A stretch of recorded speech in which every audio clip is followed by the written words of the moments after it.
नमस्कार दोस्तों, आप देख रहे हैं लूसेंट गुरु चैनल। आज हम पढ़ेंगे भारतीय संविधान के विकास का संक्षिप्त इतिहास। यह topic railway, SSC, NTPC, UPSC और सभी प्रतियोगी परीक्षाओं के लिए बहुत महत्वपूर्ण है। सबसे पहले आता है रेगुलेटिंग एक्ट 1773। यह भारत में ब्रिटिश संसद द्वारा पारित पहला संवैधानिक कानून था।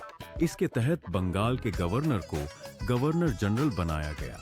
वॉरेन हेस्टिंग्स भारत के पहले गवर्नर जनरल बने। इसके बाद आया पिट्स इंडिया एक्ट 1784। इस एक्ट के द्वारा ब्रिटिश सरकार ने भारत के प्रशासन पर सीधा नियंत्रण स्थापित किया। इसके तहत बोर्ड ऑफ कंट्रोल की स्थापना की गई।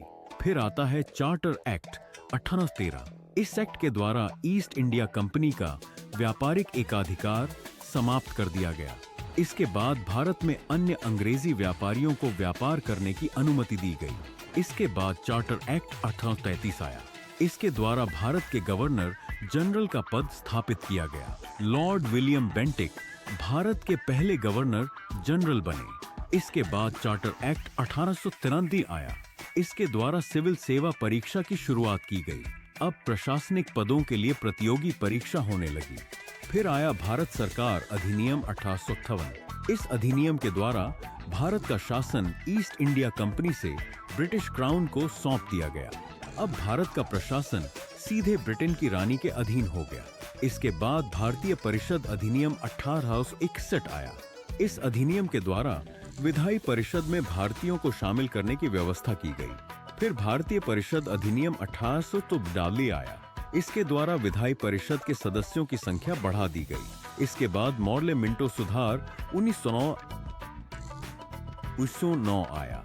इस अधिनियम के तहत मुसलमानों के लिए अलग निर्वाचन प्रणाली की शुरुआत हुई। फिर मॉन्टेग्यू चेम्सफोर्ड सुधार 1919 आया। इसके तहत प्रांतों में द्वैध शासन यानी डायरकी लागू की गई। इसके बाद भारत सरकार अधिनियम 1935 आया। यह ब्रिटिश शासन का सबसे बड़ा और महत्वपूर्ण अधिनियम था।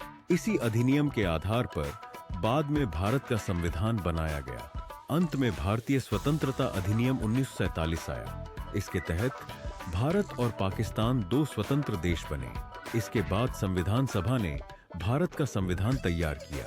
भारत का संविधान 26 जनवरी 1950 को लागू हुआ। दोस्तों, यही था भारतीय संविधान के विकास का संक्षिप्त इतिहास। अगर आपको यह वीडियो पसंद आया हो तो चैनल को जरूर सब्सक्राइब करें।